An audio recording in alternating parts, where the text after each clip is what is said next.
Item ಯಾವುದೇ ಇರಲಿ try ಮಾಡಿ ಆಚಿ ಚಿಕನ್ ಮಸಾಲಾ. ಆಚಿ ಚಿಕನ್ ಮಸಾಲಾ.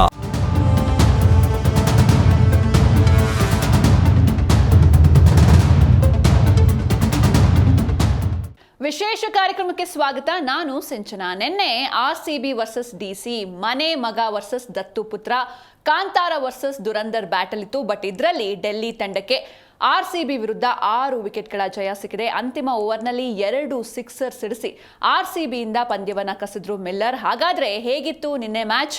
ಈ ಬಗ್ಗೆ ಮಾತಾಡೋಣ. ಇದೇ ಹೊತ್ತಿನ ವಿಶೇಷ IPL ಕಿಕ್.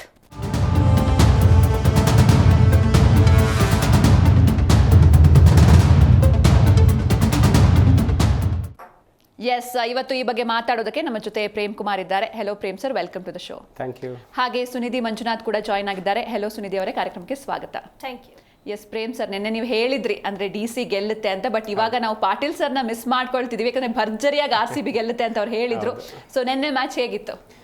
ನಿನ್ನೆ ಮ್ಯಾಚ್ ಚೆನ್ನಾಗೇ ಇತ್ತು. ನಾವು ಹೇಳಿದ್ವಿ ಪಾಟೀಲ್ ಒಂದ್ ಸೈಡ್ ಮ್ಯಾಚ್ ಆಗುತ್ತೆ ಅಂದ್ರು 100% ಒಂದ್ ಸೈಡ್ ಇಲ್ಲ, ಟಕ್ಕರ್ ಇರುತ್ತೆ. ಯಾಕಂದ್ರೆ DC-ಯಲ್ಲಿ ಅದ್ಭುತ ಬೌಲರ್ ಇದ್ದಾರೆ, ಒಳ್ಳೆ ಪ್ಲಾನ್ ಜೊತೆಗೆ ಬರ್ತಾರೆ ಅನ್ಕೊಂಡಿದೀವಿ ನಾವು.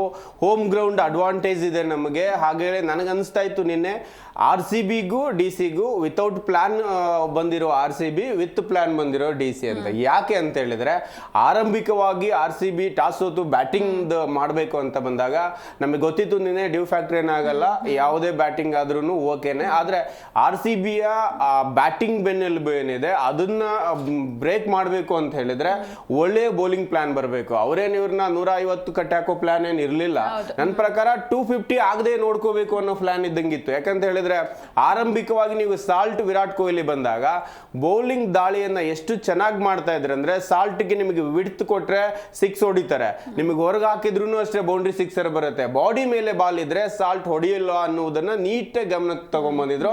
ಪವರ್ ಪ್ಲೇಲೇನೆ 6 ಓವರ್ ಅಲ್ಲಿ ನಿಮಗೆ 60-70 ಆಗದೆ ಕಟ್ಟಿ ಹಾಕ್ಬೇಕಂದ್ರೆ ಬಹಳ ಸ್ಟ್ರಗಲ್ ಮಾಡ್ತಾ ಇದ್ರು. ಆರಂಭಕ್ಕೆ ನೋಡಿದೀವಿ ನಾವು, ಬೌಂಡ್ರಿ ಬರ್ತಾ ಇಲ್ಲ. ವಿರಾಟ್ ಕೊಹ್ಲಿಗೂ ಸೇಮ್ ಅಷ್ಟೇ. ವಿರಾಟ್ ಕೊಹ್ಲಿಗೆ ಬಾಲ್ ಎಷ್ಟು ಸ್ಪೀಡ್ ಬರುತ್ತೆ, ಎಷ್ಟು ನೀವು ಸ್ಪೇಸ್ ಕೊಡ್ತೀರಾ ಆ ಲೆಕ್ಕದಲ್ಲಿ 6 ಹೊಡಿತಾರೆ, ಫ್ಲಿಪ್ ಶಾಟ್ ಮಾಡ್ತಾರೆ. ಅಲ್ಲೂ ಕೂಡ ಅಷ್ಟೇ ಸ್ಲೋಯರ್ ಅನ್ನು ಅಟ್ಯಾಕ್ ಮಾಡ್ತಾ ಇದ್ರು. ಹಾಗಾಗಿನೇ ಕಂಪ್ಲೀಟ್ಲಿ ಬೌಲಿಂಗ್ ಡಾಮಿನೇಟ್ ಮಾಡ್ತಾ ಬಂದ್ರು. ಒಂದ್ ಹಂತಕ್ಕೆ ಒತ್ತಡಕ್ಕೆ ಸಿಕ್ಕಾಗ ವಿರಾಟ್ ಕೊಹ್ಲಿ ಹೊಡಿಲೇಬೇಕಾಯ್ತು. ಯಾಕಂದ್ರೆ ಪವರ್ ಪ್ಲೇ ನಿಮಗೆ ರನ್ ಕಡಿಮೆ ಇದೆ. ಪವರ್ ಪ್ಲೇ ಒಬ್ರಾರು ರನ್ ಮಾಡಬೇಕು ಅಂದಾಗ ಲುಂಗಿ ಗಿಡಿಗೆ ತುಂಬಾ ಚೆನ್ನಾಗಿ ಸ್ಲೋಯರ್ ಒನ್ಗೆ ಇಲ್ಲಿ ಕೊಹ್ಲಿ ಕೆಡ್ಡಕ್ಕೆ ಬೀಳ್ತಾರೆ. ನಂತರ ನಮಗೆ ಸ್ಟ್ರಾಂಗ್ ಆಗಿದ್ದು ಮಧ್ಯಮ ಕ್ರಮಾಂಕದ ಮೇಲೆ ಬಹಳ ನಂಬಿಕೆ ಇಟ್ಕೊಂಡಿದ್ವಿ. ಫಿಲ್ಸಂಟ್ ಒಂದ್ ಹಂತಕ್ಕೆ ನಂತರ ಚೇತರಿಸ್ಕೋತಾರೆ, ಒಳ್ಳೆ ಬ್ಯಾಟಿಂಗ್ ಮಾಡ್ತಾ ಇರ್ತಾರೆ. ನಮ್ಗನ್ಸುತ್ತೆ ಆ ಹಂತಕ್ಕೆ ಒಂದು 200+ ಆಗತ್ತೆ ಅಂತ ರಿಕ್ವೈರ್ಡ್ ರನ್ ರೇಟ್ ನ ತೋರಿಸ್ತಾ ಇದ್ರು, ಎಷ್ಟು ಬರುತ್ತೆ ಅನ್ನೋದನ್ನ ಆಲ್ರೆಡಿ. ಆದ್ರೆ ನಮಗೆ ಕೊಹ್ಲಿ ವಿಕೆಟ್ ಯಾವಾಗ ಬಿತ್ತೋ ಒಂದ್ ಹಂತಕ್ಕೆ ಮುಂದೆ ರಜತ್ ಪಟೇದಾರ್ ಒಳ್ಳೆ ಫಾರ್ಮ್ ಅಲ್ಲಿ ಇದ್ದಾರೆ, ಪಡಿಕಲ್ ಒಳ್ಳೆ ಲಯದಲ್ಲಿ ಇದ್ದಾರೆ ಅಂತ ಇದ್ದೀವಿ. ಆದ್ರೆ ಪಡಿಕಲ್ ರಜತ್ ಪಟೇದಾರ್ ಹೋದ್ಮೇಲೆ ನಮಗೆ ಇದ್ದಿದ್ದೇ ಭದ್ರ ಆಧಾರ ಸ್ತಂಭ ಅಂತ ಹೇಳಿದ್ರೇನೆ ಟೀಮ್ ಡೇವಿಡ್. ಆ ಟೀಮ್ ಡೇವಿಡ್ ಕೂಡ ಬಹಳ ದೊಡ್ಡ ಮೊತ್ತವನ್ನು ಏನ್ ಕಲೆ ಹಾಕಲ್ಲ. ಇದಾದ್ಮೇಲೆ ಹಾಗಾದ್ರೆ ಲೋಯರ್ ಸ್ಟ್ರೆಂತ್ ಇತ್ತು ನಮಗೆ. ಯಾಕಂದ್ರೆ 15ರಿಂದ 20 ಓವರ್ ಆಡೋದು ಯಾರು ಪ್ರಮುಖವಾಗಿ ನಿನ್ನೆ ಸೋಲಿಗೆ ಕಾರಣ ಆಗಿದೆ. ಈ 15ರಿಂದ 20 ಓವರ್ 15ರಿಂದ 20 ಓವರ್ ಆಡ್ಬೇಕಾದ್ರೆ ಟಿಮ್ ಡೇವಿಡ್ ಆಡ್ಬೇಕಿತ್ತು, ರಜತ್ ಆಡ್ಬೇಕಿತ್ತು. ಅಲ್ಲಿ ರಜತ್ ಅವರು ಕೈ ಕೊಟ್ಟಾಗ ಬಹಳ ದಿನದಿಂದ ಬ್ಯಾಟಿಂಗ್ ಸಿಗದೆ ಇರೋರು ಜಿತೇಶ್ ಶರ್ಮಾ ಏನ್ ಮಾಡ್ತಾರೆ, ಹಾಗೇನೆ ಶಫರ್ಡ್ ಏನ್ ಮಾಡ್ತಾರೆ ಅನ್ನೋ ನಿರೀಕ್ಷೆ ಇತ್ತು. ಆದ್ರೆ ನಿನ್ನೆ ಆ ನಿರೀಕ್ಷೆನೆಲ್ಲ ಹುಸಿ ಮಾಡ್ತಾರೆ. ಯಾಕಂತ ಹೇಳಿದ್ರೆ ಅಲ್ಲಿ ಆಡ್ಬೇಕಾಗಿದ್ದು ಕೃಣಾಲ್ ಪಾಂಡ್ಯನು ಕೂಡ ಆಡಲ್ಲ. ಜಿತೇಶ್ ಶರ್ಮಾ ಎಂತ ಬ್ಯಾಟಿಂಗ್ ಮಾಡ್ತಾರೆ ಅಂತ ಹೇಳಿದ್ರೆ, ಲಾಸ್ಟ್ RCB ಅಂತ ಬ್ಯಾಟಿಂಗ್ ಲೈನಪ್ ಇರೋ ತಂಡ 5ರಿಂದ 15ರಿಂದ 20 ಓವರ್ ಅಲ್ಲಿ ಜಸ್ಟ್ 29 ರನ್ ಕಲೆ ಹಾಕ್ತಾರೆ ಅಂತ ಹೇಳಿದ್ರೆ ಅದು ಪ್ರಮುಖ ಸೋಲಿಗೆ ಕಾರಣ ಅಂತ ನನಗನ್ಸುತ್ತೆ. ಇನ್ನೊಂದ್ ಕಡೆಗೆ ಶಿಸ್ತುಬದ್ಧ ಏನ್ DC ಬೌಲಿಂಗ್ ಇದೆಯಲ್ಲ, ಈ ಅಲ್ಪ ಮೊತ್ತಕ್ಕೆ ಅಂದ್ರೆ ನನ್ನ ಪ್ರಕಾರ RCB ಅಲ್ಪ ಮೊತ್ತ ಇದು 200+ ಇರುವಂತ ಮೊತ್ತವನ್ನ ಒಂದು ಒಳ್ಳೆ ಚೇಂಜಬಲ್ ಸ್ಕೋರ್ ಮಾಡ್ಕೊಂಡಿದ್ದೆ DC-ಯ ಒಳ್ಳೆಯ ಬೌಲಿಂಗ್ ಅಂತ ನಂಗೆ ಅನ್ಸುತ್ತೆ. ಎಸ್, ಇನ್ನು ಸುನಿಧಿ ಅವರೇ, ನೀವು ನಿನ್ನೆ ಹೇಳ್ತಾ ಇದ್ರಿ ಹಳೆ RCB-ನ ನಾವು ಮಿಸ್ ಮಾಡ್ಕೊಳ್ತಾ ಇದ್ವಿ ಅಂತ. ಅದೇ ರೀತಿ ನಿನ್ನೆ ಬಾಯಿಗೆ ಬರ್ಸಿ ಸೋತ್ರು. ಸೊ ಹೇಗಿತ್ತು ನಿನ್ನೆ ಮ್ಯಾಚ್? ಸಿಂಚನ, ಅದೇ ಲಾಸ್ಟ್ ಮೂಮೆಂಟ್ ವರ್ಗೂ ಕೂಡ ಎಲ್ಲೂ ಬಿಟ್ಕೊಡ್ತಾರೆ ಅಂತ ಅನಿಸ್ಲಿಲ್ಲ. ಅಂದ್ರೆ ಸ್ಕೋರ್ ಕಡಿಮೆ ಇತ್ತು, 175 ಅನ್ನೋ ತುಂಬ ಕಡಿಮೆನೆ. ಆದರೆ ಕೊನೆವರೆಗೂ 19.5 ಅಂದರೆ 19.5 ಓವರ್ವರೆಗೂ ತಂದ್ರು ಮ್ಯಾಚ್ನ. ಅಷ್ಟು ಈಸಿಯಾಗಿ ಅವ್ರಿಗೂ ಕೂಡ ಗೆಲ್ಲಕ್ಕೆ ಬಿಡಲಿಲ್ಲ. ಆದರೆ ಈಗ ಕೆಲವೊಂದು 1-2-3 ವರ್ಷದಿಂದ ಹೆಂಗಾಗ್ಬಿಟ್ಟಿದೆ ಅಂತಂದರೆ 200 ಎಲ್ಲ ಏನೋ ಸ್ಕೋರೇ ಅಲ್ಲ ಏನೋ ಅನ್ನೋ ಥರ. ಈಗ SRH ಎಲ್ಲ ಒಂದು ಟೈಮಲ್ಲಿ ಹೆಂಗೆ ಅದೊಂದು ಸ್ಟ್ಯಾಂಡರ್ಡ್ ಸೆಟ್ ಮಾಡಿಬಿಟ್ಟಿದ್ದಾರೆ, 300 ಹತ್ತಿರ ಎಲ್ಲ ಹೊಡೆಯೋದು ಅವೆಲ್ಲ ಕಾಮನ್ ಆಗಿಬಿಟ್ಟಿದೆ. ಹಾಗಾಗಿ ಇದು 175 ತುಂಬ ಈಸಿ ಸ್ಕೋರ್ ಆಗಿಬಿಡ್ತು. ಆದ್ರೂ ಕೂಡ ಎಲ್ಲಿವರೆಗೂ ಅಂತಂದ್ರೆ ಕಂಟ್ರೋಲ್ ಮಾಡ್ಕೊಂಡ್ ಬಂದ್ರು ಕೊನೆವರೆಗೂ. ಆದ್ರೆ ಲಾಸ್ಟ್ ನಮ್ಗೆ ಎಷ್ಟು ಹೋಪು ಅಂತಂದ್ರೆ RCB ಫ್ಯಾನ್ಸ್ಗೆ ಆ 15 ಕಂಟ್ರೋಲ್ ಮಾಡ್ತಾರೆ, ನಾವು ಹೆಂಗೋ ಮಾಡ್ಬಿಡ್ತಾರೆ ಅಂತ ಕಾಯ್ತಾ ಇದ್ವಿ ಕೊನೆ ಕ್ಷಣದವರೆಗೂ. ಯಾವಾಗ ಡೇವಿಡ್ ಮಿಲ್ಲರ್ 2 6 ಹೊಡೆದ್ರು ಅಲ್ಲಿ ಮ್ಯಾಚ್ ಕೊನೆಗೆ ಮುಗೀತು ಅಂತ ಹೇಳಿ ಎಲ್ಲರಿಗೂ ಗೊತ್ತಾಯ್ತು. ಆದ್ರೆ ಮೆಚ್ಚಲೇಬೇಕು ಬೌಲಿಂಗ್ ಅನ್ನ. ಬ್ಯಾಟಿಂಗ್ ಅಲ್ಲಿ ಸ್ವಲ್ಪ ಏರುಪೇರು ಆಗಿತ್ತು, ಸ್ಟಾರ್ಟಿಂಗ್ ಅಲ್ಲಿ ಚೆನ್ನಾಗಿ ಆಡ್ತಾ ಇದ್ದಾರೆ ಅನ್ನುವಾಗ ಕರೆಕ್ಟಾಗಿ ಲುಂಗಿ ಇಂಗಿಡಿ ಬಂದ್ರು. ಓವರ್ ಲಾಸ್ಟ್ ಇದು ಪವರ್ ಪ್ಲೇ ಮುಗಿತಾ ಇದೆ ಅನ್ನುವಾಗ ಲಾಸ್ಟ್ ಓವರಿಗೆ ಬಂದ್ರು, ಫಸ್ಟ್ ಬಾಲ್ ಅಲ್ಲೇ ವಿರಾಟ್ ಕೊಹ್ಲಿ ತೆಗೆದ್ರು. ಅಲ್ಲಿವರೆಗೂ ನಮ್ಗಿತ್ತು ಒಂದು ಹೋಪ್ ಏನೋ ಆಗತ್ತೆ ಅಂತ ಹೇಳಿ. ಯಾವಾಗ ವಿರಾಟ್ ಕೊಹ್ಲಿ ಹೋದ್ರು ನಮ್ಗೆಲ್ಲರಿಗೂ ಒಂದು ಭಯ ಶುರುವಾಯ್ತು, ಇಲ್ಲೇನೋ ಆಗತ್ತೆ ಅಂತ ಹೇಳಿ. ಆದ್ರೂ ಕೂಡ 9 ಓವರ್ಸ್ ವರ್ಗು 90 ಸ್ಕೋರ್ ಆಗಿತ್ತು, 11 ಓವರ್ ವರ್ಗು 110 ಆಗಿತ್ತು. ಅಲ್ಲೂ ಕೂಡ ಆಗತ್ತೆ 200 ಪ್ಲಸ್ ಆಗತ್ತೆ ಅಂತ ಹೇಳಿ ಒಂದು ಹೋಪ್ ಇತ್ತು. ಆದ್ರೆ 15 ಓವರ್ ಇಂದ 20 ಸರ್ ಹೇಳ್ದಂಗೆ ಇಷ್ಟು 5 ಓವರ್ ಏನಿದೆ ಅದ್ರಲ್ಲಿ ನಮಗೆ ತುಂಬಾ ಹೊಡ್ತಾವಿತ್ತು. ಜಿತೇಶ್ ಶರ್ಮನು ಸ್ವಲ್ಪ ಹೆದರುದು, ತುಂಬಾ ದೊಡ್ಡ ದೊಡ್ಡ ಶಾಟ್ ಗಳನ್ನ ಹೊಡಿಲಿಲ್ಲ, ಸ್ವಲ್ಪ ಕಂಟ್ರೋಲ್ ಮಾಡಿದ್ರು. ಟಿಮ್ ಡೇವಿಡ್ ಬಗ್ಗೆ ನಾವು ಹೋಪ್ ಇದ್ದಿದ್ದೆ ಅವ್ರ ಮೇಲೆ. ಯಾವಾಗ್ಲೂ ಆಪತ್ ಬಾಂಧವ ಅವರು, ಇಲ್ಲಿ ಯಾರು ಆಡ್ಲಿಲ್ಲ ಸ್ಟಾರ್ಟಿಂಗ್ ಅಲ್ಲಿ ಅಂತಂದ್ರೆ ಟಿಮ್ ಡೇವಿಡ್ ಬರ್ತಾರೆ ನಮ್ಮನ್ನ ಕಾಪಾಡ್ತಾರೆ ಅಂತ ಹೇಳಿ RCB ಫ್ಯಾನ್ಸ್ ಕಾಯ್ತಿರ್ತಾರೆ. ಆದ್ರೆ ಟಿಮ್ ಡೇವಿಡ್ ಕೂಡ ಬರೀ 26 ರನ್ ಹೊಡೆದು ಹೊರಟೋಗ್ಬಿಟ್ರು. ಆಮೇಲೆ ಕೃಣಾಲ್ ಪಾಂಡ್ಯಾಗ್ ಬ್ಯಾಟಿಂಗ್ ಸಿಕ್ತು, ಅವರು ಏನಾದ್ರು ಮಾಡ್ತಾರೆ, ಅವ್ರ ಕೈಲಿ ಏನೂ ಆಗ್ಲಿಲ್ಲ, ಅವ್ರೂ ಬೌಲರ್ಸ್ ಕಟ್ ಹಾಕಿದ್ರು. ಕೊನೆಗೆ ಇಷ್ಟು 175 ಬಂದಾಗ ನಮ್ಗೆ ಆಲ್ಮೋಸ್ಟ್ ಹೋಪ್ ಹೋಗಿತ್ತು. ಆದ್ರೆ ಇವ್ರು ಬೌಲಿಂಗ್ ಮಾಡೋ ಹೊಡ್ತಾ ನೋಡಿದಾಗ ಎಲ್ಲೋ ಒಂದ್ ಕಡೆ ಚೇಂಜ್ ಆಗತ್ತೆ, ಟರ್ನ್ ಆಗತ್ತೆ. ಅಲ್ಲೂ 3 ವಿಕೆಟ್ ಬೀಳುತ್ತೆ, ಕಂಟಿನ್ಯೂಸ್ ಆಗಿ 3 ವಿಕೆಟ್ ಹೋಗುತ್ತೆ. ಅಲ್ಲಿ ಕರುಣ್ ನಾಯರ್ ಹೋಗ್ತಾರೆ, ರಿಜ್ವಿ ಹೋಗ್ತಾರೆ, ಹಿಂಗೆ ಕಂಟಿನ್ಯೂಸ್ 3 ವಿಕೆಟ್ ಹೋದಾಗ ಬಿಡು ಇನ್ನು ಹೋಗತ್ತೆ ಅಂತ ಅನ್ಕೊಂಡ್ವಿ. ಆದ್ರೆ 4ನೇದು ಇವ್ರು KL ರಾಹುಲ್ ವಿಕೆಟ್ ಹೋಗೋವರೆಗೂ ಕಂಟಿನ್ಯೂಸ್ ಆಗಿ ತುಂಬಾ ಚೆನ್ನಾಗಿ ಆಡ್ಕೊಂಡ್ಬಂದ್ರು, ವಿಕೆಟ್ಗಳು ಬೀಳಲೇ ಇಲ್ಲ. ಆಮೇಲೆ ಅವ್ರ KL ರಾಹುಲ್ ಬಗ್ಗೆ ಹೇಳ್ಬೇಕಾ, ಅವರು ಒಳ್ಳೆ ಸ್ಕೋರ್ ಮಾಡ್ಕೊಂಡು ಬಂದ್ರು. ಅವ್ರ ಬರ್ಡೇ ಬೇರೆ ಅವತ್ತು ಬಿಟ್ಕೊಡ್ಬಾರ್ದು ತಮ್ಮ ಇದರಲ್ಲಿ ಅಂತ ಹೇಳಿ ಅವರು ಚೆನ್ನಾಗಿ ತಮ್ಮ ನಾಯಕತ್ವ ರೆಸ್ಪಾನ್ಸಿಬಿಲಿಟಿನ ಮರಿಲಿಲ್ಲ. ಆದ್ರೆ ಪಟ್ಟಿದಾರ್ ನೆನ್ನೆ ಸ್ವಲ್ಪ ಫೇಲ್ ಆದ್ರು ಅಂತ ಹೇಳ್ಬೋದು. ಆದ್ರೆ ಇಷ್ಟೆಲ್ಲ ಆಯ್ತು, ಕೊನೆಗೂ ಒಳ್ಳೆ ಟಕ್ಕರ್ ಕೊಟ್ರು, ಏನ್ ಮಾಡಕ್ಕಾಗ್ಲಿಲ್ಲ, RCB ಸೋಲ್ತು. ಎಸ್, ಏನು ಪ್ರೇಮ್ ಸರಿ, ಗ್ರೀನ್ ಜರ್ಸಿ ಅನ್ಲಕ್ಕಿನ RCBಗೆ ಹೇಗೆ? ಒಂದ್ ರೀತಿ ಸೋಲಿಗೆ 3 ಕಾರಣಗಳನ್ನು ಹುಡುಕಿದ್ರೆ, ಒಂದು ಗ್ರೀನ್ ಜರ್ಸಿ, ಇನ್ನೊಂದು ಜಿತೇಶ್ ಶರ್ಮಾ ಬ್ಯಾಟಿಂಗು, ಜೊತೆಗೆ ನಾವು ಇನ್ನೊಂದು ಬೌಲರ್ನ ಸೇಪರ್ ಸೈಡಿಗೆ ಇಟ್ಕೊಂಡಿಲ್ಲ. ನಾವು 5ನೇ ಬೌಲರ್ ಆಗಿ ಕೂಡ ಒಂದು ಡೆತ್ ಸ್ಪೆಷಲಿಸ್ಟ್ ಅನ್ನುವ ಬೌಲರ್ನ ನಿನ್ನೆ ಇಟ್ಕೊಳ್ಳಿಲ್ಲ. ಅದ್ರಲ್ಲೂ ಕೂಡ ಹೆಜಲ್ವುಡ್ ಕೈ ಕೊಟ್ಟಿದ್ದು ನಿನ್ನೆ ಬೌಲಿಂಗ್ ವಿಚಾರಕ್ಕೆ. ಹೆಜಲ್ವುಡ್ ದುಬಾರಿ 3 ಓವರ್ಗೆ 30+ ಕೊಡ್ತಾರೆ, ಹಾಗಾಗಿನೇ ನಾಯಕ ಅವ್ರನ್ನ ನಂಬಲಿಲ್ಲ. ಇನ್ನು ನೀವು ಜರ್ಸಿ ಬಗ್ಗೆ ಕೇಳಿದ್ರಿ, ನಾವು 2011ರಿಂದ ಈಚೆಗೆ ಒಳ್ಳೆ ಉದ್ದೇಶಕ್ಕೇನ ಆಡ್ತಾ ಇದ್ವಿ. ನಾವು ಪರಿಸರ ಜಾಗೃತಿನ ಒಂದು ಎಚ್ಚರಿಕೆಯನ್ನು ಕೊಡ್ಲಿಕ್ಕೆ, ಜೊತೆಗೆ ಒಂದು ಒಳ್ಳೆ ಮೆಸೇಜ್ ಅನ್ನು ಕೊಡ್ಲಿಕ್ಕೆ, ನಾವು ತ್ಯಾಜ್ಯ ಸಂಸ್ಕರಣೆ ಮಾಡಿಕೊಂಡು ಕೂಡ ತ್ಯಾಜ್ಯನೂ ಕೂಡ ಒಂದು ಸಂಪತ್ತು ಅಂತ ಬಳಸಬಹುದು ಅನ್ನೋದನ್ನ RCB ಒಳ್ಳೆಯ ಮೆಸೇಜ್ ಮೂಲಕ ಇಡ್ತದೆ. ಆದ್ರೆ RCBಗೆ ಆ ಮೆಸೇಜ್ ಇರೋ ಜರ್ಸಿನೇ ಮಾರಕ. ಯಾಕಂತ ಹೇಳಿದ್ರೆ 11ರಿಂದ ಇಲ್ಲಿವರೆಗೂ ನೋಡಿದ್ರೆ ನಾವು 15 ಮ್ಯಾಚ್ ಆಡಿದ್ದೀವಿ, ವಿನ್ನಿಂಗ್ ರೇಟ್ ಕಮ್ಮಿ. ನಾವು 6 ಬಾರಿ ಗೆದ್ದಿದ್ರೆ 9 ಬಾರಿ ಸೋತಿದ್ದೀವಿ. ಈ 9 ಬಾರಿ ಸೋಲೆ ಹೇಳುತ್ತೆ ಒಂದ್ ಕಡೆಗೆ ಈ ಜರ್ಸಿ ಅನ್ಲಕ್ಕಿ ಅಂತ. ಅದಾದ್ಮೇಲೆ ಟಾಕ್ ಕೂಡ ಆಗೋಗ್ಬಿಡಿದೆ, ಈ ಜರ್ಸಿಲಿ RCBಗೆಲ್ಲ ಡೌಟ್ ಅಂತ ಫ್ಯಾನ್ಸಿಗೂ ಗೊತ್ತಾಗಿದೆ. ಹಾಗಾಗಿ ಜರ್ಸಿ ಒಂದಾದ್ರೆ, ನಿನ್ನೆ ಪ್ರದರ್ಶನ ಅಂತ ಬಂದಾಗೂ ಸಿಂಚನ ಒಂದು ಈಗಾಗ್ಲೇನೆ ಸುನಿದ್ ಹೇಳಿದಾಗಿನ ಒಳ್ಳೆಯ ಬೌಲಿಂಗ್. ನಿಮಗೆ 18 ರನ್ನಿಗೆ 3 ವಿಕೆಟ್ ಬಿದ್ದೋಗಿದೆ. ಒಳ್ಳೆ ಪ್ಲಾನ್ ಜೊತೆ ಬಂದಿದ್ರು. ಒಂದು ಪ್ರಮುಖವಾಗಿ ನಿಶಾಂಕ ಏನಾದ್ರು ಔಟ್ ಆದ ತಕ್ಷಣ ನಿಶಾಂಕ್ಗೆ ಇನ್ಸ್ವಿಂಗ್ ನ ಜಡ್ಜೆ ಮಾಡೋಕ್ಕಾಗಿಲ್ಲ. ಹಿಂದಿನ ಮ್ಯಾಚ್ ಕೂಡ ಭುವಿ ತುಂಬಾ ಚೆನ್ನಾಗಿ ಬೌಲ್ ಮಾಡಿದ್ರು. ನಾವು ನಿನ್ನೆ ಹೇಳಿದ್ದೀವಿ, ಹಿಂದಿನ ಹಳೆಯ ಚಾಂಪಿಯನ್ ಡೆಬ್ಯೂ ಮಾಡೋ ಹಂತದಲ್ಲಿ ಇನ್ಸ್ವಿಂಗ್ ಔಟ್ ಸ್ವಿಂಗ್ ಮಾಡ್ತಿದ್ರು ಭುವನೇಶ್ವರ್ ಕುಮಾರ್, ಈಗ ಅದೇ ಲಯದಲ್ಲಿ ಇದ್ದಾರೆ ನೋಡಿ. ನಿಮಗೆ ಆ ಇನ್ಸ್ವಿಂಗ್ ನ ಜಡ್ಜೆ ಮಾಡೋಕ್ಕಾಗಿಲ್ಲ, ನಿಶಾಂಕ್ಗೆ ಔಟ್ ಆಗಿ ಹೋಗ್ತಾರೆ. ನಂತರ ಒಳ್ಳೆ ಮೂವ್ ಮಾಡ್ತಾರೆ, ಯಾಕೆಂದ್ರೆ DC ಅವರು ಕರ್ನಾಟಕದ ಪ್ಲೇಯರು, ಫಸ್ಟ್ ಕ್ಲಾಸ್ ಕ್ರಿಕೆಟ್ ತುಂಬಾ ಚೆನ್ನಾಗಿ ಆಡಿದ್ದಾರೆ, ಕರ್ನಾಟಕ ಪ್ರೀಮಿಯರ್ ಲೀಗ್ ನ ತುಂಬಾ ಅದ್ಭುತವಾಗಿ ಆಡಿದ್ದಾರೆ. ಹಾಗಾಗಿ ಒಂದು ವರ್ಕೌಟ್ ಆಗುತ್ತೆ ಅಂತ ರಾಹುಲ್ ಜೊತೆಗೆ ಜೊತೆ ಆಟವನ್ನು ಆಡಿದವರು, ಜೊತೆಗಿದ್ದವರು ಈ ಗ್ರೌಂಡ್ ಅಲ್ಲಿ ಅಂತ ಕರುಣ್ ನಾಯರ್ ತರ್ತಾರೆ. ಒಳ್ಳೆ ಮೂವ್ ಅದು. ಮೇ ಬಿ ವರ್ಕ್ ಆಗಿದ್ರೆ ಕರುಣ್ ನಾಯರ್ ವೈಯಕ್ತಿಕವಾಗಿ ಪ್ಲಸ್ ಆಗ್ತಿತ್ತು, ಆ ತಂಡದಲ್ಲಿ ಮತ್ತೆ ಮುಂದುವರೆಯಬಹುದಾಗಿತ್ತು.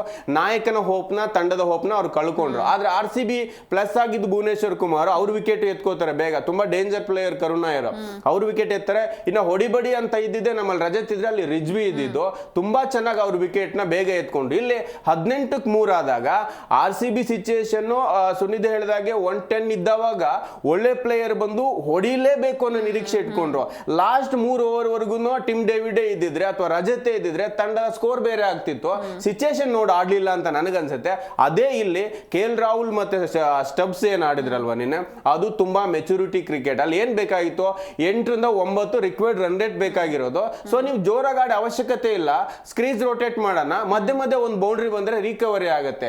ಯಾರಿಗೆ ಚಾರ್ಜ್ ಮಾಡಬೇಕು ಅನ್ನೋದನ್ನು ನೀಟಾಗಿ ನೋಡ್ಕೊಂಡಿದ್ರು ಅವ್ರು. ಹೆಜಲ್ವುಡ್ ಚಾರ್ಜ್ ಮಾಡಿದ್ರು, ಭುವಿದ್ ಒಳ್ಳೆ ಲಯದಲ್ಲಿದೆ, ಭುವಿನ ಡಿಫೆನ್ಸ್ ಮಾಡ್ಕೊಂಡ್ರು. ಹೊಸ ಬೌಲರ್ ಬಂದಾಗ ಆಡ್ಬೇಕು. ಕೃಣಾಲ್ ಪಾಂಡೆ ಕೂಡ ಚೆನ್ನಾಗೇ ಮಾಡಿದ್ರು. ನಿಮ್ಗೆ ನಿನ್ನೆ ಹೆಜಲ್ವುಡ್ ತುಂಬಾ ದುಬಾರಿ ಆದ್ರು. ಜೊತೆಗೆ ನಾವು ಲಾಸ್ಟ್ ಯಾವುದೇ ಒಂದು ತಂಡ ಅಂತಾದ್ರೂ ನಿನ್ನೆ ನಾವು ಸೋತಾಗ ಒಂದು ಕ್ರಿಟಿಸೈಸ್ ಮಾಡಲೇಬೇಕಾಗತ್ತೆ. RCB ಅಂತ ಬಂದಾಗ ಡೆತ್ ಅಲ್ಲಿ ಯಾರು ಕೂಡ 4 ಜನ ಡೆತ್ ಬ್ಯಾಟ್ಸ್ಮನ್ ಇಟ್ಕೊಳ್ಳಲ್ಲ. ನಿಮಗೆ ಕೃಣಾಲ್ ಇದಾರೆ, ಜಿತೇಶ್ ಇದಾರೆ, ಜಿತೇಶ್ ಡೆತ್ ಅಲ್ಲೇ ಆಡಿಸ್ತೀರಿ ಅಂದಾಗ ನೀವು ಮತ್ತೆ ಇಲ್ಲಿ ಶಪರ್ಡ್ ಏನಕ್ಕೆ ಅಲ್ಲಿ ಇಟ್ಕೊಂಡಿದ್ರ? ಟೀಮ್ ಡೇವಿಡ್ ಇಂದಾನೆ ಸಾಕು, ನಮಗೆ 3 ಜನ ಫಿನಿಶರ್ ಸಾಕು.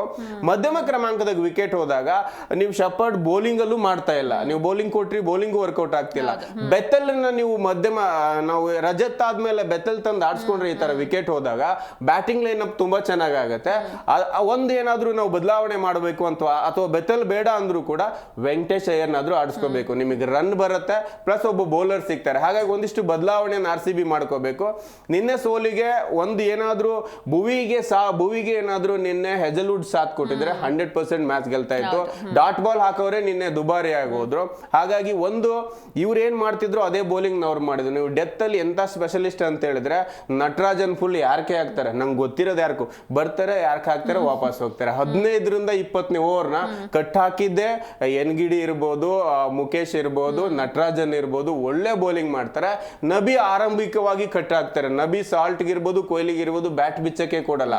ಈ ಹಂತಕ್ಕೆ ಇರ್ಬೇಕಾದ್ರೆ ನಾಯಕ ಒಳ್ಳೆ ಸ್ಪೆಲ್, ನಿನ್ನೆ ಕೂಡ ಹೇಳಿದ್ವಿ, ಇಂಟರ್ನ್ಯಾಷನಲ್ ಆಡ್ತಿದ್ದಾರೆ ಹಾಲಿ ಅಂತ ಹೇಳಿದ್ರೆ ತುಂಬಾ ಲಯದಲ್ಲಿದ್ದಾರೆ ಅಂತ ಆಟಗಾರನೇ ಆಡಿಸೋದು ಉಪನಾಯಕ T20ಗೆ. ಹಾಗಾಗಿ ಒಂದ್ ಕಡೆಗೆ ಅಕ್ಷರು, ಇನ್ನೊಂದ್ ಕಡೆಗೆ ಕುಲ್ದೀಪ್ ಇದಾರಲ್ಲ, ಚೈನಾಮ್ಯಾನ್, ಎಲ್ಲಾದ್ರೂ ಬೌಲಿಂಗ್ ಮಾಡ್ತಾರೆ ಅವರು ಕೂಡ ನಿನ್ನೆ ಡ್ಯಾಮೇಜ್ ಮಾಡಿದ್ರು. ಹಾಗಾಗಿ ಬೌಲಿಂಗ್ ಪಡೆ RCBಯ ಭಯದೊಂದಿಗೆ ಬಂದಿತ್ತು, ಗೆಲುವಿನೊಂದಿಗೆ ಆಚೆ ಹೋಯ್ತು. ಎಸ್, ಇನ್ನು ಸುನಿಧಿ ಅವರೇ, ಎಲ್ಲೋ ಒಂದ್ ಕಡೆ RCBಗೆ ಓವರ್ ಕಾನ್ಫಿಡೆನ್ಸ್ ಸೋಲಿಗೆ ಕಾರಣ ಆಯ್ತಾ ಹೇಗೆ ಅಂತ? ಅಂದ್ರೆ ನಾವು ಬಲಿಷ್ಠವಾಗಿದೀವಿ ಬ್ಯಾಟಿಂಗ್ ಅಲ್ಲಿ, ಅಥವಾ ನಮ್ಮ ಸ್ಟೇಡಿಯಂ ಇದು ಹೋಮ್ ಗ್ರೌಂಡ್, ಸೊ ಈ ಓವರ್ ಕಾನ್ಫಿಡೆನ್ಸ್ ಇತ್ತಾ ಹೇಗೆ? ಅದೇ ಆಗ್ಲೇ ಪ್ರೇಮ್ ಸರ್ ಹೇಳಿದ್ರು, ವಿತೌಟ್ ಪ್ಲಾನ್ RCB ಬಂದಿತ್ತು.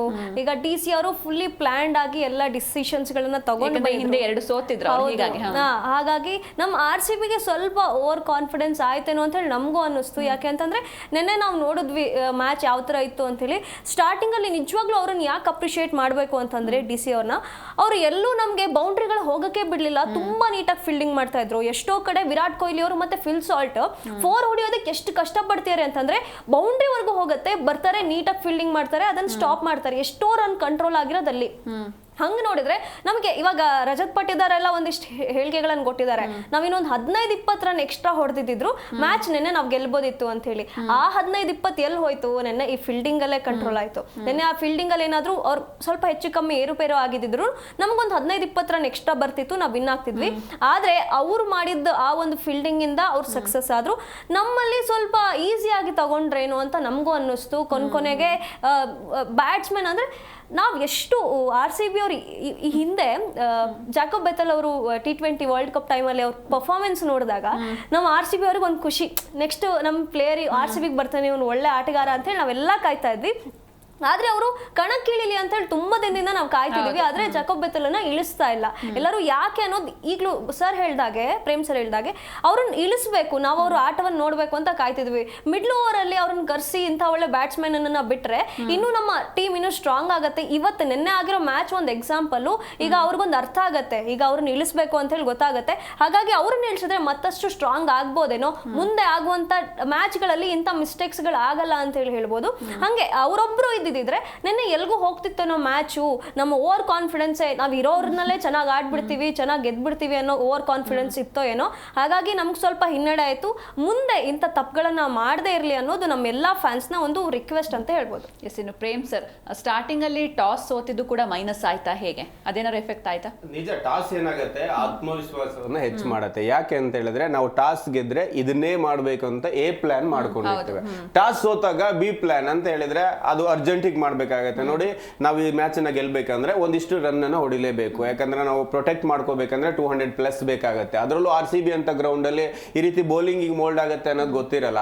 ಬ್ಯಾಟಿಂಗ್ ಫ್ರೆಂಡ್ಲಿ ಪಿಚ್ ಅನ್ನೋದು ಹೆಚ್ಚಿರೋದ್ರಿಂದ ಒಂದು 220 230 ಈ ಟಾರ್ಗೆಟ್ನ ನೀಡಬೇಕಾಗತ್ತೆ. ಅಲ್ಲೂ ಕೂಡ ಸ್ಟಬ್ಸ್ ಅಂತ, ಮಿಲ್ಲರ್ ಅಂತ ಫಿನಿಷರ್ ಇದ್ದಾರೆ. ಹಾಗಾಗಿ ಒಳ್ಳೆ ಸ್ಕೋರ್ ಇಡಬೇಕು ಅನ್ನೋ ನಿಟ್ಟಿನಲ್ಲೇ ನೀವು ನಿನ್ನೆ ನೋಡಿ ವಿಕೆಟ್ ಹೋಗಿದ್ದೆಲ್ಲವೂ ಅಷ್ಟೇ, ನಾವು ಇನ್ನೂ ಏನೋ ಮಾಡ್ಬೇಕಂತ ಆಲ್ರೆಡಿ ಗುಡ್ ಸ್ಕೋರ್ ಬಂದಿದೆ. ಅಂತ ಕ್ರಿಟಿಕಲ್ ಮೂಮೆಂಟ್ ಅಲ್ಲೂ ಸಾಲ್ಟ್ ಅದ್ಭುತವಾಗಿ 50 ಬಾರಿಸಿ 60+ ರನ್ ಅಲ್ಲಿ ತುಂಬಾ ಚೆನ್ನಾಗಿ ರನ್ ರೇಟ್ ಮಾಡ್ಕೊಟ್ಟಿದ್ರೆ 10 ಓವರಿಗೆ ಏನ್ ಬೇಕೋ ಎಲ್ಲ ಕೂಡ ರನ್ ಬಂದಿತ್ತು. ಅವ್ರು ಒಳ್ಳೆ ಬೌಲಿಂಗ್ ಮಾಡಿ ಆಗಿಯೂ ಕೂಡ ಬಂದಿತ್ತು. ಅದಾದ್ಮೇಲೆ ತಲೆ ಬಿಸಿ ಇದ್ದಿದ್ದು DC-ಗೆ ಇನ್ 10 ಓವರ್ನ ನಾವು ಹೇಗೆ ಬೌಲಿಂಗ್ ಮಾಡಬೇಕು, ಇಷ್ಟು ಒಳ್ಳೆ ಡೆಪ್ತ್ ಇದೆ ಅಂತ ಇದ್ದಾಗ ಇಲ್ಲಿ ಎಲ್ಲದ ಒಂದು ಆತ್ಮವಿಶ್ವಾಸ, ನಾನು ಸಿಕ್ಸೇ ಹೊಡಿತೀನಿ. ಯಾವತ್ತೂ ಕೂಡ ಕ್ರೌಡ್ ಮೆಚ್ಚಿಸ್ಲಿಕ್ಕೆ ಆಡಬಾರ್ದು. ನಾವಿಲ್ಲಿ ಎಷ್ಟೋ ಎಕ್ಸ್ಪರ್ಟ್ ಜೊತೆ ಕೇಳಿದಿವಿ, ಕ್ರೌಡ್ ಪಾಡಿಗೆ ಬಿಟ್ಬಿಡ್ಬೇಕು, ನಾವು ನಮ್ಮ ಬಾಲ್ ಮತ್ತೆ ಬ್ಯಾಟ್ ಮೇಲೆ ನಿರೀಕ್ಷೆಗಳನ್ನ ಇಟ್ಕೋಬೇಕು. ಇಲ್ಲ ಅಂತ ಹೇಳಿದ್ರೆ ನಾಳೆ ದಿನ ಅದೇ ಕ್ರೌಡೇ ನಮ್ಮನ್ನ ಕ್ರಿಟಿಸೈಸ್ ಮಾಡಕ್ ಶುರು ಮಾಡ್ತಾರೆ, ಟೀಕೆಗಳು ಮಾಡ್ತಾರೆ ಅಂತ. ನಿನ್ನೆ ಕೂಡ ಅದೇ ಆಗಿದ್ದು. ರಜತ್ ಇರ್ಬೋದು, ನಿಮ್ ಟಿಮ್ ಡೇವಿಡ್ ಇರ್ಬೋದು, ಹಿಂದೆ ಇರುವ ಆಟಗಾರರ ಮೇಲೆ ನಂಬಿಕೆ ಇಟ್ಕೊಂಡಿದ್ರು. ನಾನ್ ಹೋದ್ರೆ ಜಿತೇಶ್ ಇದ್ದಾರೆ, ನಾನ್ ಹೋದ್ರೆ ಶ್ರೀಪಟ್ ಬರ್ತಾರೆ, ನಾನ್ ಹೋದ್ರೆ ಪಾಂಡ್ಯ ಬರ್ತಾರೆ ಅಂತ. ಆದ್ರೆ ನಾವು ಇದುವರೆಗೂ ಆ ಆಟಗಾರರ ಲಯನ ಈ ವರ್ಷ ನೋಡಿರ್ಲಿಲ್ಲ. ಈಗೇನಾಗತ್ತೆ, ನೆಕ್ಸ್ಟ್ ಮ್ಯಾಚಿಗೆ ಪ್ಲಾನ್ ಚೇಂಜ್ ಆಗುತ್ತೆ. ಒಂದು, ಜಿತೇಶ್ನ ಆಡಿಸ್ಬೇಕಾ ಬೇಡವಾ ಅಂತ. 2 ಮ್ಯಾಚಲ್ಲಿ ಆಡಿಸಿದ್ರು ಕೂಡ 2 ಮ್ಯಾಚಲ್ಲೂ ಕೂಡ ಅವ್ರಿಗೆ ಪರ್ಫಾರ್ಮ್ ಮಾಡೋ ಅವಕಾಶ ಸಿಕ್ಕಾಗ ಮಾಡಿಲ್ಲ. ಅದರಲ್ಲೂ ನಿನ್ನೆ ಫಸ್ಟ್ ಬ್ಯಾಟಿಂಗ್ ಆದವಾಗ ನೀವು 15ರಿಂದ 20ನೇ ಓವರಲ್ಲಿ ಕಂಟಿನ್ಯೂ ಆಗಿ 36 ಬಾಲ್ ನಿಯರ್ಗೆ 6 ಓವರ್ ನಿಯರ್ಗೆ ನಿಮಗೆ 29 ರನ್ನೇ ಬಂದಾಗ ಎದುರಾಳಿ ತಂಡ ಬೌಲಿಂಗ್ ಅಲ್ಲಿ ಗೆಲ್ತು ಅಂತ. ಇಂಥ ಡೆಪ್ತ್ ಇರಲ್ಲ. ಹಾಗಾಗಿ ಒಂದು ಬೆತ್ತಲ್ನಾದ್ರೆ ಸೇರ್ಸಕ್ಕೆ ಪ್ರಯತ್ನ ಮಾಡಿ ಒಂದು ಶಪರ್ಡ್ನ ಆಚೆ ಇಡೋ ಪ್ರಯತ್ನ ಮಾಡಬೇಕು. ಯಾಕಂದ್ರೆ ಅವ್ರದ್ದು ಫೀಲ್ಡಿಂಗ್ ಇಲ್ಲ. ಒಂದು ಕ್ಯಾಚ್ ಬಿಟ್ರು ನಿನ್ನೆ, ಫೀಲ್ಡಿಂಗ್ ಮಾಡ್ತಾ ಇಲ್ಲ, ಬೌಲಿಂಗ್ ಕೂಡ ವರ್ಕೌಟ್ ಆಗ್ತಿಲ್ಲ. ಹಾಗಾದ್ರೆ ನೀವು ಟೀಮಲ್ಲಿ ಏನಕ್ಕೆ ಇಟ್ಕೊಂಡಿದ್ರ? ಒಂದು.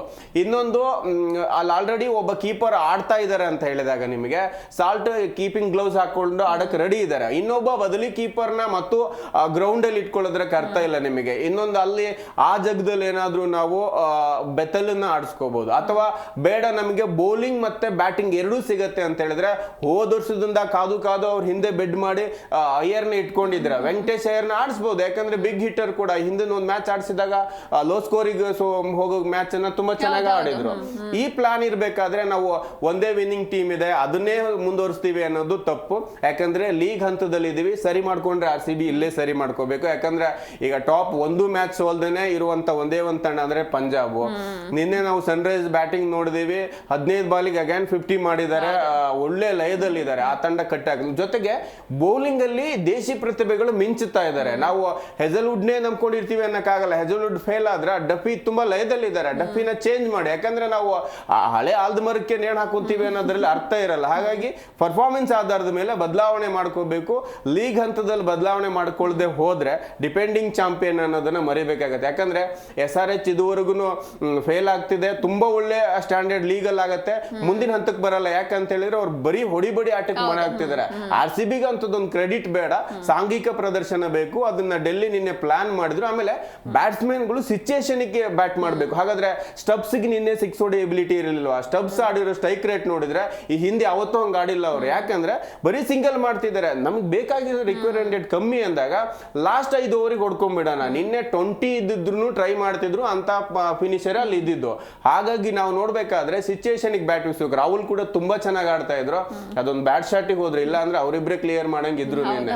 ಹಾಗಾಗಿ ಆತರ ಸೆಟ್ ಆದವಾಗ ನೋಡಿ, ಇನ್ನೊಂದು ತಪ್ಪು ರಜತ್ ಪಟೇದರ್ ಕೂಡ ಮಾಡಿದ್ರು. ನೀವು ಭುವನೇಶ್ವರಿಗೆ ಬ್ಯಾಕ್ ಟು ಬ್ಯಾಕ್ ವಿಕೆಟ್ ಬೀಳ್ತಿದೆ ಅಂದಾಗ 2 ಓವರ್ ಅವ್ರು ಹಾಕ್ಸೋ ಅಗತ್ಯ ಏನಿತ್ತು? 2 ಓವರ್ ಹಾಕ್ಸಿದ್ರೆ ರಾಹುಲ್ ಮತ್ತೆ ಏನಾದ್ರು ಸ್ಟಬ್ಸ್ ವಿಕೆಟ್ ಕಿತ್ತಿದ್ರೆ ಮ್ಯಾಚೇ ಮುಗಿದೋಗಿತ್ತು. 2 ಓವರಿಗೆ 3 ವಿಕೆಟ್ ಇತ್ತಿದ್ದ ಪ್ಲೇಯರ್ ನ ನೀವು ಲಾಸ್ಟಿಗೆ ಡೆತ್ತಿಗೆ ತರೋದ್ರಲ್ಲಿ ಅವಶ್ಯಕತೆ ಏನಿದೆ? ಕಮ್ಮಿ ಸ್ಕೋರ್ ಇದೆ, ಸೆಟ್ಲೆಟ್ ಜೋಡಿನೇ ಬೀಳ್ಬೇಕಿತ್ತು. ಅಲ್ಲೆಲ್ಲೋ ರಜತ್ ಎಡವಿದ್ರು ಅಂತ ನಂಗೆ ಅನ್ಸುತ್ತೆ. ಯಾಕಂದ್ರೆ 2 ವಿಕೆಟ್ 2 ಓವರ್ಗೆ 3 ವಿಕೆಟ್ ತೆಗೆದಂತ ಬೌಲರ್ನ ಡೆತ್ ವರ್ಗೂ ಇಟ್ಕೊಂಡ್ರೆ ಅಷ್ಟೊಳಗೆ ಮ್ಯಾಚ್ ಸೆಟ್ ಆಗಿ ಹೋಗಿದೆ. ಅಲ್ಲಿ ಇದ್ದಿದ್ದೆ ರಾಹುಲ್ ಸ್ಟಬ್ಸ್ ವಿಕೆಟ್ ಏನಾದ್ರು ಅದ್ರ ಒಂದು ಡ್ಯಾಮೇಜ್ ಮಾಡಿದ್ರು ಭುವಿ, ಮತ್ತೆ ಮೇ ಬಿ ನನ್ನ ಪ್ರಕಾರ RCB ಗೆಲ್ತಾ ಇತ್ತು ಈಸಿಯಾಗಿ. ಎಸ್, ಇನ್ನು ಸುನಿಧಿ ಅವರೇ, ಈಗ ಲಾಸ್ಟ್ ಓವರ್ ಅಲ್ಲಿ ಶೆಫರ್ಡ್ ಬದಲಿಗೆ ಸುಯೇಶ್ ಶರ್ಮಾನೇ ಆಡಿಸಿದ್ರೆ ಒಳ್ಳೇದಿತ್ತ, ಬೆಟರ್ ಇರ್ತಿತ್ತ, ಹೇಗೆ?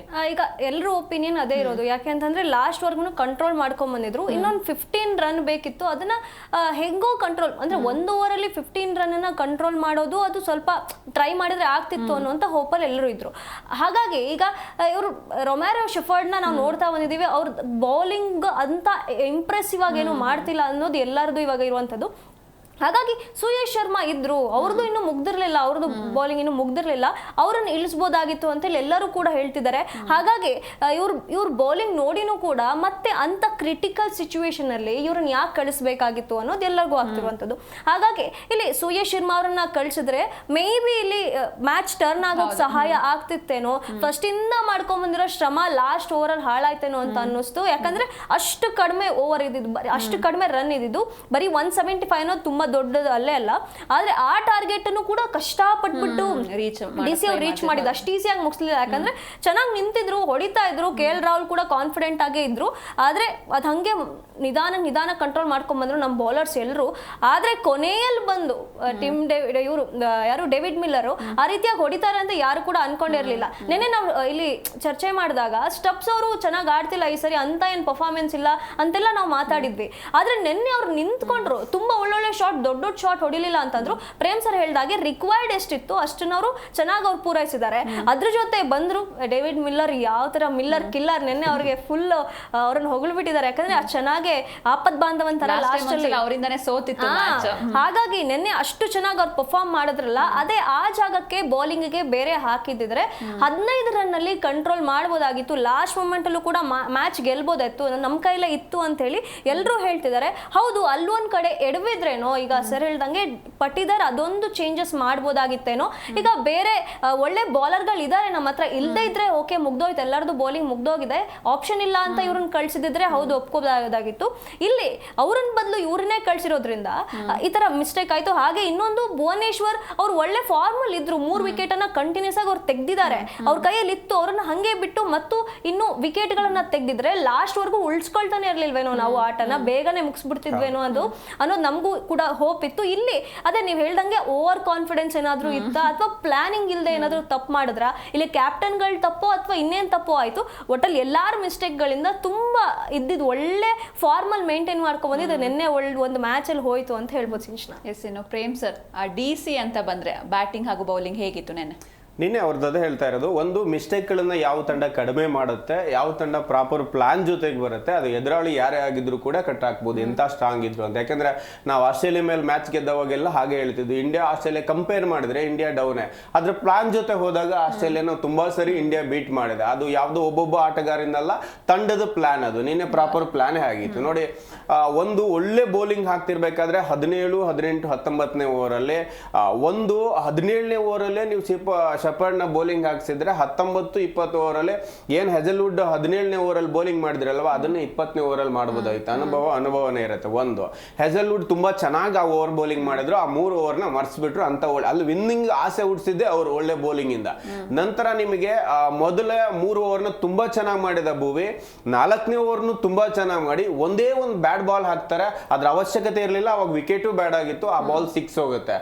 ನಮಗೆ ಅಲ್ಲಿಂದ ರಸಿಕ್ ಅಷ್ಟೇ, ರಸಿಕ್ ಫಸ್ಟ್ ಬಾಲಿನ ಎತ್ತಿಸ್ಕೊಂಡ್ಬಿಟ್ಟು ಆಮೇಲೆ ತುಂಬಾ ಚೆನ್ನಾಗಿ ಆಡಿದ್ರೆ, ಅಂದ್ರೆ ಬೌಂಡ್ರಿ ಕೊಡದೆ ಆ ಓವರ್ ಅಲ್ಲಿ ಒಂದು ಬೋಲ್ ಮಾಡಿದ್ರೆ ಲಾಸ್ಟ್ ಓವರ್ ಇನ್ನ ಒಂದಿಷ್ಟು ರನ್ ಬೇಕಾಗಿತ್ತು, ಅಲ್ಲೂ ಅಷ್ಟೇ ಅವರೊಂದು ಬ್ಯಾಟ್ ಬಾಲ್ ಹಾಕ್ತಾರೆ.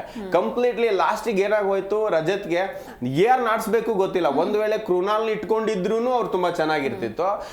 ಒಂದು ಫಾರಿನ್ ಪ್ಲೇಯರ್ಗಳು ಹೇಗಂತ ಹೇಳಿದ್ರೆ ಸ್ಪಿನ್ನರಿಗೆ ಆಡಲ್ಲ, ಅದರಲ್ಲೂ Suyesh mystery spinner, match already ಹೋಗಿದೆ, ಯಾರಿಗೆ ಕೊಟ್ಟರು ಹೋಗುತ್ತೆ ಅನ್ನೋ ಸಂದರ್ಭ ಇದ್ದಾಗ ಒಂದು ಪ್ರಯೋಗ ಮಾಡ್ಬೋದಿತ್ತು. ಮೇ ಬಿ ಅವರ ನಕ್ಕರ್ ಬಾಲ್ಗಳಿಗೆ ಕನ್ಫ್ಯೂಸ್ ಆಗಿದ್ರು ಕೂಡ ಕಷ್ಟನೇ ಇತ್ತು, ಅಥವಾ ಎಡ್ಜ್ ಕ್ಯಾಚ್ ಆಗಿದ್ರು ಲಾಭ ಆಗ್ತಿತ್ತು. ಮೇ ಬಿ ಅದನ್ನ ಮಾಡ್ಬೋದಿತ್ತು. ಇನ್ನೊಂದ್ ಕಡೆಗೆ ಎದೆಗಾರಿಕೆ ಅನ್ನೋದು ಬೇಕಾಗತ್ತೆ ಈ ತರ ಮ್ಯಾಚ್ ಆಡ್ಬೇಕಾದ್ರೆ. ನೋಡಿ 10 ಓವರ್ ಆದಾಗ ನಿಮಗೆ 100+ ರನ್ ಇರೋದನ್ನ ಈಸಿಯಾಗಿ ಎತ್ಕೊಂಡು ಹೋಗೋದಲ್ಲದೆ ಅವರವರೇ ಗೊಂದಲ ಮಾಡ್ಕೊಂಡು ಟಕ ವಿಕೆಟ್ ಎತ್ಕೊಂಡು ಡಿಸಿಗೆ ಲಾಭ ಮಾಡಿಕೊಟ್ರು. ಒಂದು ಆಲ್ರೆಡಿ 18ಕ್ಕೆ 3 ಹೋದಾಗ ತಂಡನ ಹೇಗ್ ಪಾರ್ ಮಾಡಬೇಕು ಅನ್ನುವ ಪ್ಲಾನ್ ಜೊತೆ ಬಂದಿದ್ದು ಡಿಸಿಯ ಮೆಚುರಿಟಿನ ವ್ಯಕ್ತಪಡಿಸಿದ್ರು. ಹಾಗಾಗಿ ಸ್ಟಬ್ಸ್ಗೆ, ರಾಹುಲ್ಗೆ, ನಾವು ಮಿಲ್ಲರ್ಗೆ ಹ್ಯಾಟ್ಸಪ್ ಹೇಳ್ಬೇಕು, ಅಂತದೊಂದು ಒಳ್ಳೆ ಕ್ರಿಕೆಟ್ ಆಡಿದ್ರು ನಿನ್ನೆ ಅವ್ರು. ಯಾಕಂದ್ರೆ ರೋಚಕತೆಯನ್ನ ತಂದ್ಕೊಟ್ರು. ಜೊತೆಗೆ ಲಾಸ್ಟ್ ಓವರ್ ಅಲ್ಲಿ ಮ್ಯಾಚ್ ನ ನಿಲ್ಲಿಸ್ತೀವಿ ಅನ್ನೋದಿದೆಯಲ್ಲ, ನನ್ನ ಪ್ರಕಾರ ಅಲ್ಲಿ 20 ರನ್ ಇದ್ರು ಬಿಲೀವ್ ಮಾಡ್ಲಿಕ್ಕೆ ಚಾನ್ಸ್ ಇರಲಿಲ್ಲ, ಮಿಲ್ಲರ್ ಇದ್ರು. ಹಾಗಾಗಿ ನಮಗೇನನ್ಸತ್ತೆ, ನಾನು ಹೇಳೋದು ಅದನ್ನೇ, RCB ವೆಂಕಟೇಶ್ ಅಯ್ಯರ್ನ ಹಾಕೊಂಡು ಒಂದು ಶಪರ್ಡ್ನ ಕೂರಿಸಿದ್ರೆ ನಮಗೊಬ್ಬ ನೋಡಿ ಅಲ್ಲಿ ಎಷ್ಟು ಜನ ಫಿನಿಶರ್ ಇಟ್ಕೊಂಡಿದ್ದಾರೆ DC, ಒಳ್ಳೆ 6 ಜನ ಬೌಲರ್ನ ಇಟ್ಕೊಂಡಿದ್ದಾರೆ ಅವರು, ತುಂಬಾ ಚೆನ್ನಾಗಿ. ನೋಡಿ ನಟರಾಜನ್ ನಟರಾಜನ್ ಬಗ್ಗೆ ಯಾರ್ಯಾರು ಮಾತಾಡ್ತಾರ, ನಿನ್ನೆ ನಟರಾಜನ್ ಯಾರ್ಕ್ ಸ್ಪೆಷಲಿಸ್ಟ್, ಬರ್ತಾರೆ ಯಾರ್ಕ್ ಹಾಕ್ತಾರೆ, ಲಾಸ್ಟ್ 5 ಓವರ್ನ ನುಂಗ್ಕೊಂಡು ಹೋಗ್ಬಿಟ್ರು ಅವರೆಲ್ಲ ಬೌಲರು. ಇನ್ನು ಎನ್ಗಿಡಿ ನಾವೇ ಒಂದು ಮ್ಯಾಚ್ ಆಡಿಸಿ 5 ಮ್ಯಾಚ್ ಡಗೌಟ್ ಅಲ್ಲಿ ಕೂರಿಸಿದ್ವಿ, ಅವರಿಂದಾನೇ ನಿನ್ನೆ ಒಳ್ಳೆ ಪರ್ಫಾರ್ಮೆನ್ಸ್ ಎತ್ಕೊಂಡ್ರು ಅವ್ರು. ಹಾಗಾಗಿ ನಾವು ಡಗೌಟ್ ಅಲ್ಲಿ ಇವಾಗ ನೋಡಿ ಬೆತ್ತಲ್ನ ಡಗೌಟ್ ಅಲ್ಲಿ ಕೂರಿಸಿದಷ್ಟು ಕೂಡ ಬೇರೆ ಏನ್ ಅನ್ಕೋತಾರ ಗೊತ್ತಿಲ್ಲ, ನಮ್ಗೆ ಬೇಜಾರಾಗ್ತಿದೆ. ಒಳ್ಳೆ ಪ್ರತಿಭೆನ ಇಟ್ಕೊಂಡು ಒಂದು ಮ್ಯಾಚ್ ಆಡ್ಬೇಕು. ಯಾಕಂದ್ರೆ ಒಂದು ಸರ್ಟನ್ ಆಗಿ ಒಂದೇ ಒಂದು ಟೀಮ್ ಇಟ್ಕೊಂಡು ನೀವು ಕೊನೆಯವರೆಗೂ ಹೋಗ್ತೀನಿ ಅಂದ್ರೆ ಹೋದ ವರ್ಷ ಕ್ರೆಡಿಟ್ ಸಿಕ್ಕಿದೆ, ಹಂಗಂತ ನಾವು ಅದೇ ಕಪ್ ಮ್ಯಾಚ್ ಅನ್ನ ತಗೊಂಡು ಹೋಗ್ಬೇಕಂತಲ್ಲ, ಪರ್ಫಾರ್ಮೆನ್ಸ್ ಆಧಾರದ ಮೇಲೆ ಬದಲಾವಣೆ ಮಾಡಕ್ಕೋಸ್ಕರ ಇಟ್ಕೋಬೇಕು. ಇನ್ನೊಂದ್ ಕಡೆಗೆ ಪಿಚ್ ಬಿಹೇವ್ ಮಾಡ್ತಿರೋ ಟೈಮಲ್ಲೇ ಲಾಭ ತಗೊಬೇಕು ಕ್ಯಾಪ್ಟನ್. ನಿಮಗೆ ಆರಂಭಕ್ಕೆ ವಿಕೆಟ್ ಟೇಕಿಂಗ್ ಆಗ್ತಾ ಇದೆ, ಯಾಕಂತ ಹೇಳಿದ್ರೆ ಅವರು ಅಷ್ಟೇ ಲಾಸ್ಟ್ ನಮಗೆ ಸ್ಲಾಗ್ ಓವರ್ ಅಲ್ಲಿ ವಿಕೆಟ್ ಪಟ ಬಿದ್ದಿತ್ತು, ನಮಗೂ ಕೂಡ RCB ಅದೇ ತರ ಪಿಚ್ ಬಿಹೇವ್ ಮಾಡ್ತಾ ಇತ್ತು. 3 ವಿಕೆಟ್ ಆರಂಭಕ್ಕೆ ಬಿದ್ದಿರ್ಬೇಕಾದ್ರೆ ನೀವು ಭುವಿನ ಮತ್ತೆ ಅಟ್ಯಾಕ್ ಮಾಡಿಸಿದ್ರೆ ಲಾಭನೇ ಇತ್ತು. ನೀವೆಲ್ಲ ಜನ ಹೋದ್ಮೇಲೆ ತರಕಾರಿ ಇಟ್ಕೊಂಡು ಮಾರಿದಂಗೆ ಆಗೋಯ್ತು. ಅಲ್ಲಿ ಏನ್ ಜನ ಇರುತ್ತೆ, ಡಿಮ್ಯಾಂಡ್ ಏನ್ ಕೇಳ್ತಾ ಇದೆ, ಪಿಚ್ಚು ವಿಕೆಟ್ ಬೀಳ್ತಾ ಇದೆ, ಇನ್ ಸ್ವಿಂಗ್ ಔಟ್ ಸ್ವಿಂಗಿಗೆ ದಾಳಿ ಮಾಡ್ಲಿಕ್ಕೆ ಅವಕಾಶ ಇದೆ. ಅಲ್ಲಿ ರಾಹುಲ್ ಇಟ್ಕೊಂಡು ಇನ್ನೊಂದು ಸ್ಲಿಪ್ ಇಟ್ಕೊಂಡು ಇನ್ ಸ್ವಿಂಗ್ ಔಟ್ ಸ್ವಿಂಗ್ ನ ಭುವಿ ತುಂಬಾ ಎಕ್ಸ್ಪರ್ಟ್, ಅದರಲ್ಲೇ ಹೆಸರು ಮಾಡಿರೋದು. ಅವ್ರು ಎಂತೆಂತ ಪಾಕಿಸ್ತಾನಿ ಪ್ಲೇಯರ್ಗಳು ಅವ್ರ ಬಾಲ್ ಬಂದು ವಿಕೆಟ್ ಹೊಡೆಯೋರ್ಗು ಅದು ಎಲ್ಲಿ ಹೋಗುತ್ತೆ ಅಂತ ಜಡ್ಜೆ ಮಾಡಿಲ್ಲ ಅಂತ ಇನ್ ಸ್ವಿಂಗ್ ಔಟ್ ಸ್ವಿಂಗ್ ಹಾಕುವ ಎಬಿಲಿಟಿ ಇದೆ ಅವರಿಗೆ. ಒಂದು ಸ್ಲಿಪ್ ಇಟ್ಟು ಅಟ್ಯಾಕ್ ಮಾಡಿಸಬಹುದಿತ್ತು, ಹೇಗೂ ಲೋ ಸ್ಕೋರ್ ಮ್ಯಾಚ್ ಹೋದ್ರೆ ಹೋಗುತ್ತೆ, ಒಂದು ಟ್ರೈ ಮಾಡೋದಿತ್ತಲ್ಲ ಅಲ್ಲಿ ಮಾಡಿಲ್ಲ. ವಿಕೆಟ್ ಟೇಕಿಂಗ್ ಬೌಲರ್ನ ನೀವು ಲಾಂಗನ್ ಅಲ್ಲಿ ಫೀಲ್ಡಿಂಗ್ ಮಾಡಕ್ ನಿಲ್ಸಿ ಮತ್ತೆ ಬೇರೆ ಪ್ರಯೋಗ ಮಾಡಿದ್ರೆ ಸೊ ಅದು ವರ್ಕೌಟ್ ಆಗ್ಲಿಲ್ಲ. ಎಲ್ಲೋ ಈ ಒಂದು ರಜತ್ ಈ ಪ್ಲಾನ್ ನ ನೆಕ್ಸ್ಟ್ ಟೈಮ್ ಈ ತರ ಮಿಸ್ಟೇಕ್ ನ ಮಾಡದೇ ಇರಲಿ ಅನ್ನೋದೇ RCB ಫ್ಯಾನ್ ಆಗಿ ನಮ್ಮ ಅಭಿಪ್ರಾಯ. ಎಸ್, ಇನ್ನು ಸುನಿಧಿ, ನಿನ್ನೆ ಕನ್ನಡಿಗ KL ರಾಹುಲ್ ಅವರ ಬರ್ಡೇ ಇನ್ನಿಂಗ್ಸ್ ಹೇಗಿತ್ತು? ಅದೇ ನಾವು ಸಿಂಚನ ಹಿಂದಿಂದ ಮ್ಯಾಚ್ ಬಗ್ಗೆ ಮಾತಾಡಿದ್ವಿ. ಲಾಸ್ಟ್ ಸೀಸನ್ ನಲ್ಲಿ KL ರಾಹುಲ್ ಯಾವ ರೀತಿಯಾಗಿ ನಮ್ಗೊಂದು ಚಾಲೆಂಜ್ ರೀತಿಯಲ್ಲಿ ಕೊಟ್ಟು ಹೋಗಿದ್ರು. ನಾವ್ ಇದೊಂದು ರಿವೆಂಜ್ ಮ್ಯಾಚ್ ಆಗಿ ಕನ್ಸಿಡರ್ ಮಾಡ್ತಿದೀವಿ, ಅವ್ರಿಗೆ ಮತ್ತೆ ಉತ್ತರ ಕೊಡ್ತೀವಿ ಅನ್ನೋ ಒಂದು ಹೋಪಲ್ಲಿ ಎಲ್ಲಾ RCB ಫ್ಯಾನ್ಸ್ ಕಾಯ್ತಾ ಇದ್ರು. ಆದ್ರೆ ಇನ್ನೊಂದ್ ಕಡೆ ಭಯ ಏನಿತ್ತು ಅಂತಂದ್ರೆ KL ರಾಹುಲ್ ಯಾವತ್ತೂ ಅಷ್ಟು ಈಸಿಯಾಗಿ ಫೇಲ್ ಆಗಲ್ಲ, ಯಾಕಂದ್ರೆ ಅವರು ಆ ಫಾರ್ಮ್ ಹಂಗೆ ಮೇಂಟೈನ್ ಮಾಡ್ಕೊಂಡ್ ಬರ್ತಾರೆ. ಅದ್ರಲ್ಲೂ ಎಸ್ಪೆಷಲಿ ಅವ್ರ ಬರ್ಡೇ ದಿನ ಅವ್ರು ತಮಗೆ ತಾವು ಮೋಸ ಮಾಡ್ಕೊಂಡು ತಮ್ಮ ಫ್ಯಾನ್ಸ್ಗೆ ಯಾವತ್ತೂ ಅವ್ರು ಮೋಸ ಮಾಡಲ್ಲ ಅನ್ನೋದು ನಮಗೆ ಗೊತ್ತಿತ್ತು. ಹಾಗಾಗಿ ಭಯ ಇರೋದು ಖಂಡಿತವಾಗ್ಲೂ ಇರುತ್ತೆ, ಆದ್ರೂ ಎಲ್ಲವನ್ನ ಮೀರಿಸಿ ಆಡ್ತಾರೆ ನಮ್ಮ RCB ಫ್ಯಾನ್ಸ್ ಅನ್ನೋ ಕಾನ್ಫಿಡೆನ್ಸ್ ಕೂಡ ಅಷ್ಟೇ ಚೆನ್ನಾಗಿತ್ತು. ಆದ್ರೆ ನಿನ್ನೆ KL ರಾಹುಲ್ ಅವರು ತುಂಬಾ ಚೆನ್ನಾಗಿ ಆಡಿದ್ರು. 63 ರನ್ಸ್ ಅಂತಂದ್ರೆ ಅದು ಕಮ್ಮಿ ಅಲ್ಲ. ಅದು ನಮ್ಮ RCB ಬೌಲರ್ಸ್ ತುಂಬಾ ಚೆನ್ನಾಗಿ ಕಂಟ್ರೋಲ್ ಮಾಡಿದ್ರು ಕೂಡ ಯಾವ್ದಕ್ಕೆ ಹೆದರದೆ 63 ರನ್ನು ಅಂತಂದ್ರೆ ಅವರು ನಿಜವಾಗ್ಲೂ ಕ್ಯಾಪ್ಟನ್ಸಿಗೆ ನಿನ್ನೆ ಜಸ್ಟಿಸ್ ಅವರು ಪ್ರೊವೈಡ್ ಮಾಡಿದ್ರು ಅಂತಾನೆ ಹೇಳ್ಬೋದು. ಹಂಗೆ ಅಲ್ಲಿ ಮಾಡ್ಕೊಂಡ್ ಬಂದಿದ್ದ ಆ ಬೌಲಿಂಗ್ ಅಷ್ಟೇ ಅಲ್ಲದೆ ಅವ್ರು ಇಡೀ ಟೀಮ್ ಅನ್ನ ನಿಭಾಯಿಸಿದ ರೀತಿ, ಆಮೇಲೆ ಫೀಲ್ಡಿಂಗ್ ಸೆಟ್ ಮಾಡಿದ್ದು ಪ್ರತಿಯೊಂದು ಕೂಡ KL ರಾಹುಲ್ ನಿನ್ನೆ ಸಕ್ಸಸ್ ಆದ್ರು ಅಂತಾನೆ ಹೇಳ್ಬೋದು. ಯಾಕಂದ್ರೆ ನಾನು ಹೇಳಿದ್ನಲ್ಲ ಆಗ್ಲೇ, ಫೀಲ್ಡಿಂಗ್ ಮಾತ್ರ ನಿನ್ನೆ ಇಂಪ್ರೆಸಿವ್ ಆಗೇ ಇತ್ತು. ಅವರು ಡೈಲಿ ಅವ್ರದ್ದು ಫೀಲ್ಡಿಂಗ್ ಬಗ್ಗೆ ಮಾತೇ ಇಲ್ಲ. ಯಾಕಂದ್ರೆ ಸಾಲ್ಟ್ ಅಂತ ಒಳ್ಳೆ ಪ್ಲೇಯರ್ ನಿನ್ನೆ 4 6 ಹೊಡೆಯೋದಕ್ಕೆ ಒದ್ದಾಡ್ತಿದ್ದಾರೆ. ಕೊಹ್ಲಿ ಕೂಡ ಹೋಗ್ತಾನೆ ಇಲ್ಲ, 4ಗಳು ಎಷ್ಟು ಕಂಟ್ರೋಲ್ ಮಾಡಿದ್ದಾರೆ. ಹಾಗಾಗಿ ನಿನ್ನೆ KL Rahul as a captain ಆಗಿ, ಆಸ್ ಅ ಪ್ಲೇಯರ್ ಆಗಿ, ಆಸ್ ಅ ಬ್ಯಾಟ್ಸ್ಮನ್ ಎಲ್ಲವೂ ಕೂಡ ನಿನ್ನೆ ಸಕ್ಸಸ್ ಆದ್ರು. ಅವರು ತಗೊಂಡಿದ್ದಂತಹ ಒಂದು ಚಾಲೆಂಜ್ ಅನ್ನ ಕಂಟಿನ್ಯೂ ಮಾಡ್ಕೊಂಡ್ ಬಂದಿದ್ದಾರೆ. ಅವ್ರು ಎಲ್ಲೂ ಫೇಲ್ ಆಗ್ಲಿಲ್ಲ ಅಂತ ಅನ್ನಿಸ್ತು. ಹಾಗೆ ಸಿಂಚನ ಒಟ್ಟಲ್ಲಿ KL ರಾಹುಲ್ ಅವ್ರ ಬರ್ಡೇ ಟ್ರೀಟ್ ನ ಎಲ್ಲ ಅವ್ರ ಫ್ಯಾನ್ಸಿಗೆ ನಿನ್ನೆ ಕೊಟ್ಟಿದ್ದಾರೆ. Okay, thank you so much ಇಬ್ಬರಿಗೂ ನಮ್ಮ ಡಿಸ್ಕಷನ್ ಅಲ್ಲಿ ಭಾಗಿಯಾಗಿದ್ದಕ್ಕೆ. Thank you so much. ನಿನ್ನೆ RCB ವರ್ಸಸ್ DC ಮ್ಯಾಚ್ ಇತ್ತು. RCB ಸೋತಿದೆ, ಬಟ್ ನಥಿಂಗ್ ಟು ವರಿ, ಮತ್ತೆ ನಾವು ಭರ್ಜರಿಯಾಗಿ ಕಮ್ಬ್ಯಾಕ್ ಮಾಡೇ ಮಾಡ್ತೀವಿ. ಹಾಗೆ ಇವತ್ತು KKR ವರ್ಸಸ್ RR ಹಾಗೆ ಪಂಜಾಬ್ ವರ್ಸಸ್ ಲಕ್ನೋ ಮ್ಯಾಚ್ ಇದೆ. ಮ್ಯಾಚ್ ನೋಡಿ ಎಂಜಾಯ್ ಮಾಡಿ ಅಂತ ಹೇಳ್ತಾ ಇದಾಗಿತ್ತು ಇವತ್ತಿನ ವಿಶೇಷ. ನೋಡ್ತಾ ಇರಿ ಜೀ ಕನ್ನಡ ನ್ಯೂಸ್, ಸತ್ಯವೇ ಸುದ್ದಿಯ ಜೀವಾಳ.